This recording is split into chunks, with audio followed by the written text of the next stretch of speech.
nutv present আলহামদুলিল্লাহি ওয়া কাফা ওয়া সালামুন আলা ইবাদিহিল্লাযিনা ইসতাফা আম্মা বা'দ। দেশ ও দেশের বাহিরে যে যেখান থেকে আমার এই ভিডিওটি দেখছেন আপনাদের সবাইকে জানাই পবিত্র মাহে রমজানের শুভেচ্ছা ও মোবারকবাদ। আপনারা দেখছেন nutv। যদি চ্যানেলটি ভালো লেগে থাকে তাহলে অবশ্যই সাবস্ক্রাইব করে পাশে বেল আইকনটি বাজিয়ে রাখবেন। আর যদি ভালো না লেগে থাকে তাহলে দেখতে থাকুন, দেখতে দেখতে ভালো লাগা ভালোবাসা হয়ে যাবে ইনশাআল্লাহ। সম্মানিত দর্শক, আজকে আমি এই ভিডিওটিতে আলোচনা করব মহিলাদের দামি ফরজ কয়টি এবং কি এবং মহিলাদের দামি সুন্নাত কয়টি এবং কি। সম্মানিত দর্শক, প্রথমে আমরা জানব মহিলাদের দামি ফরজ কয়টি ও কি।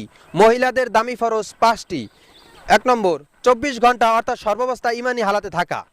2 নম্বর সতর ঢাকিয়ে রাখা অর্থাৎ মাথা থেকে নিয়ে পায়ের টাকনু পর্যন্ত চেহারা ও হাতের কবজি ব্যতীত সর্বাঙ্গ ঢেকে রাখা।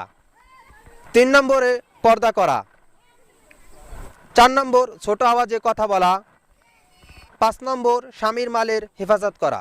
সম্মানিত শ্রোতা, এত সময় আমরা জানলাম মহিলাদের দামি ফরজ কয়টি ও কি। এবার আমরা জানবো মহিলাদের দামি সুন্নাত কয়টি ও কি। মহিলাদের দামি সুন্নাত 60টি। 1 নম্বর মাথার চুল আশ্রিয়ে ভালোভাবে পরিপাটি করে রাখা। 2 নম্বর মেসওয়াক করা। 3 নম্বর সুন্নাত তরিকায় পোশাক পরা। 4 নম্বর সপ্তাহে কমপক্ষে একবার নখ কাটা। 5 নম্বর গুপ্তাঙ্গের পশম পরিষ্কার করা, কমপক্ষে 41 দিনের মাথায় একবার হলেও পরিষ্কার করা। 6 নম্বর পায়খানা রাস্তায় ঢিলা ব্যবহার করা। 7 নম্বর মাসিক চলাকালীন সময় পট্টি ব্যবহার করা।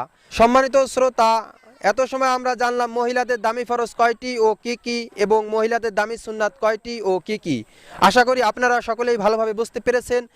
তারপরে যদি আপনাদের কোথাও বুঝতে সমস্যা হয়ে থাকে নিচে কমেন্ট বক্সে কমেন্ট করবেন, ইনশাআল্লাহ আমরা তার রিপ্লাই দেওয়ার চেষ্টা করব। আজ এই পর্যন্তই। সকলে ভালো থাকবেন, সুস্থ থাকবেন এবং অবশ্যই দিন প্রচারের স্বার্থে ভিডিওটি আপনার ফ্রেন্ড সার্কেলের মাঝে বেশি বেশি করে শেয়ার করবেন এবং আমার চ্যানেলটি অবশ্যই সাবস্ক্রাইব করবেন। আল্লাহ হাফেজ।